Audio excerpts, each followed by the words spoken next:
ರಾಜ್ಯಾದ್ಯಂತ ಕನ್ನಡಿಗರ ಮೇಲೆ ಅತ್ಯಾಚಾರ ಮಾಡುತ್ತಿರುವ ಎಂಎಸ್ ಪುಂಡರಿಗೆ, ರಾಜ್ಯಾದ್ಯಂತ ಕನ್ನಡಿಗರ ಮೇಲೆ ಅತ್ಯಾಚಾರ ಮಾಡುತ್ತಿರುವ ಎಂಎಸ್ ಪುಂಡರಿಗೆ ಅಯ್ಯಯ್ಯೋ ಅಯ್ಯಯ್ಯೋ ಅಯ್ಯಯ್ಯೋ ಅಯ್ಯಯ್ಯೋ ಎಂಎಸ್ ಪುಂಡರಿಗೆ, ಎಂಎಸ್ ಪುಂಡರಿಗೆ ಕರ್ನಾಟಕ ರಕ್ಷಣಾ ವೇದಿಕೆಗೆ, ಕರ್ನಾಟಕ ರಕ್ಷಣಾ ವೇದಿಕೆಗೆ ಬೇಕೇ ಬೇಕು, ಬೇಕೇ ಬೇಕು ಎಂಎಸ್ ಪುಂಡರಿಗೆ, ಎಂಎಸ್ ಪುಂಡರಿಗೆ ಕರ್ನಾಟಕ ರಕ್ಷಣಾ ವೇದಿಕೆಗೆ, ಕರ್ನಾಟಕ ರಕ್ಷಣಾ ವೇದಿಕೆಗೆ,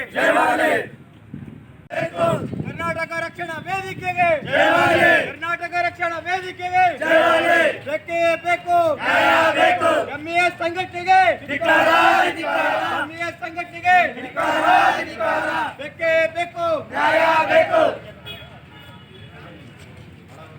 ಕನ್ನಡ ದೇವರು ಕರ್ನಾಟಕ ರಕ್ಷಣಾ ವೇದಿಕೆ ವತಿಯಿಂದ ಇವರಿಗೆ ಸನ್ಮಾನ್ಯ ಶ್ರೀ ಡಿ.ಕೆ. ಮಾನ್ಯ ಮುಖ್ಯಮಂತ್ರಿಗಳು, ಕರ್ನಾಟಕ ಸರ್ಕಾರ, ವಿಧಾನಸೌಧ ಬೆಂಗಳೂರು, ಮಾನ್ಯ ತಹಸೀಲ್ದಾರ್ ಅವರ ಸರ್ ಮುಖಾಂತರ ಕರ್ನಾಟಕ ರಾಜ್ಯದ ಆದೇಶಗಳನ್ನು ಜಿಲ್ಲಾಧಿಕಾರಿ ಕಚೇರಿ ಬೆಳಗಾವಿ ಮುಂದೆ ಹರಿದು ಹಾಕಿರುವ ಮಹಾರಾಷ್ಟ್ರ ಏಕೀಕರಣ ಸಮಿತಿಯ ಪದಾಧಿಕಾರಿಗಳ ವಿರುದ್ಧ ಸೂಕ್ತ ಕಾನೂನು ಕ್ರಮ ಜರುಗಿಸುವ ಕುರಿತು ಒತ್ತಾಯದ ಮನವಿ ಪತ್ರ.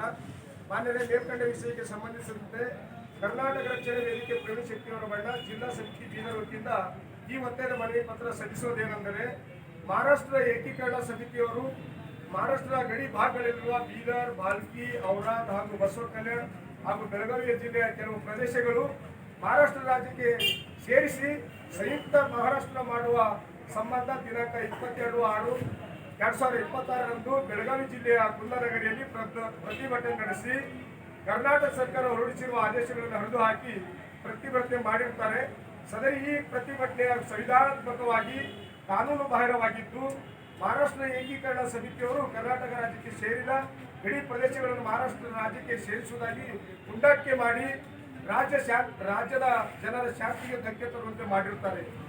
ಸದರಿ ಮಹಾರಾಷ್ಟ್ರ ಏಕೀಕರಣ ಸಮಿತಿಯವರು ಪದೇ ಪದೇ ವಿನಾಕಾರಣ ಕರ್ನಾಟಕ ರಾಜ್ಯ ರಸ್ತೆಯ ಸಾರಿಗೆ ಸಂಸ್ಥೆ ಸಂಬಂಧಪಟ್ಟ ಬಸ್ಗಳ ಮೇಲೆ ಕಲ್ಲು ತೂರಾಟ ಮಾಡುವುದು, ಚಾಲಕ ಮತ್ತು ನಿರ್ವಾಹಕರ ಮೇಲೆ ಹಲ್ಲೆ ಮಾಡುವಂತೆ ಘಟನೆಗಳು ನಡೆಯುತ್ತವೆ. ಆದ ಕಾರಣ ಕನ್ನಡಿಗರ ಸ್ವಾತಂತ್ರ್ಯಕ್ಕೆ ಧಕ್ಕೆ ತರುತ್ತಿರುವ ಎಂಎಸ್ ಸಂಘಟನೆಯನ್ನು ಕರ್ನಾಟಕದಲ್ಲಿ ತಕ್ಷಣವೇ ಕಾನೂನುಬದ್ಧವಾಗಿ ವಿಚ್ಛೇದಿಸಬೇಕು. ನಾಯಕರ ಗಡಿಪಾರು ಕನ್ನಡ ಕಡ್ಡಾಯವನ್ನು ವಿರೋಧಿಸಿ ಪ್ರಚೋದನಕವಾಗಿ ವರ್ತಿಸುತ್ತಿರುವ ಎಂಎಸ್ ನಾಯಕರು ರಾಜ್ಯದಿಂದ ಗಡಿಪಾರು ಮಾಡಿ ಕರ್ನಾಟಕ ರಾಜ್ಯದಲ್ಲಿ ಮತ್ತೆ ತಲೆ ಎತ್ತದಂತೆ ಮಹಾರಾಷ್ಟ್ರ ಏಕೀಕರಣ ಸಮಿತಿಯನ್ನು ರಾಜ್ಯದಲ್ಲಿ ಶಾಶ್ವತವಾಗಿ ಮಟ್ಟ ಹಾಕಬೇಕೆಂದು ಈ ಮನವಿ ಪತ್ರದ ಮೂಲಕ ತಮ್ಮಲ್ಲಿ ಒತ್ತಾಯಿಸುತ್ತೇವೆ. ಧನ್ಯವಾದಗಳು.